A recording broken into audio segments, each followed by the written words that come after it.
நான் ஏற்கனவே சொன்னேன், அவனை நம்பாத, அவன் திருட்டு பையன், அவனை நம்பி நீ அவனை காதல் பண்ணினா நிச்சயமா உனக்கு அவன் வாழ்க்கை தர மாட்டான்னு நான் சொன்னேன். ஆனால் நீ கேட்கல. நீ இப்போ கேட்காம போயிட்டு அவங்ககிட்ட கெட்டு குட்டி செவர ஆகி மாசமாகி வந்து நிற்கிற. இப்போ நான் எப்படி உனக்கு உதவி செய்ய முடியும்? உன் கூட பிறந்தவன் யாருமே எனக்கு கை கொடுக்கல தெரியுமா? சொல்லு. அவன் கூட பிறந்தவன் யாருமே உன்னை சேர்க்கல, எல்லாம் உன்னை விரட்டி விட்டாங்க.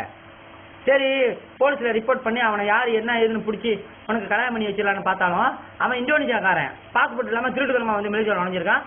அது தெரியாத நீ போயிட்டு அவனை காதல் பண்ணியிருக்க. சொல்லு, நியாயமா காதல் பண்ணது? காதல் பண்ணது மட்டும் இல்லாமல் மாசமாகி வந்து நிற்கிற.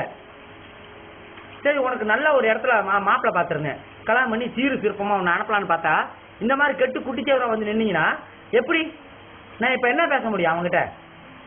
சொல்லு, நியாயமா நீ பேச? நீ செஞ்சுது என்ன குறுன்னு முடிச்சுக்கிட்டு இருக்க? இப்போ வந்து வயிற்ற வலிக்குதுன்னு வந்து உட்காந்துருக்க. பிள்ளை பிறந்தா உன்னை யார் பார்க்கறது? ஏதோ ஸ்கேன் பண்ணி உன்னை பார்த்தா ஒரு பிள்ளையா இருந்தா பரவாயில்லன்னு பார்த்தா 4 பிள்ளையா? இப்போ மாவு தின்னு விற்கிற வேலை என்னன்னு தெரியுமா? அது வேற, உனக்கு சூப்பு வேற வச்சு கொடுக்கணும். 1 கிலோ இது பிராலு இறைச்சி வந்து 18 வெள்ளியா? என்ன அப்படியே மங்குற குறுன்னு தெரிஞ்சுக்கிட்டு இருக்கிய? உனக்கு பயம் இருக்கா கொஞ்சமாவது? வாழ்க்கை கெட்டு குட்டி செவரா வந்து நிக்கிறிய? சொல்லு.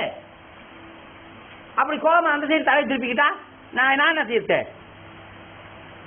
என்ன பட்டாத ஒழுங்க பேச்சு கேட்பியா? கேட்க மாட்டேன். அப்பயும் ஆட்டமா ஆடிக்கிட்டு இருப்ப நீ. ஒரு இந்தோனேஷியாக்காரன் ஒரு திருட்டுத்தனமா வந்து மேஜர் வந்து நுழைஞ்சிருக்கான், அவனை போய் காதல் பண்ணிட்டு மாசமா வந்து நிக்கிறேன். அவன் கூட இங்க பாரு, இவனும் இப்படித்தான், நீயும் இப்படித்தான். சொல்லு, இனிமே ஒழுங்கா இருந்து தெரியுமா வீட? இன்னும் இந்த காதலை போய் நீ பார்த்துக்கிட்டு இருக்கா சொல்லிட்டேன்.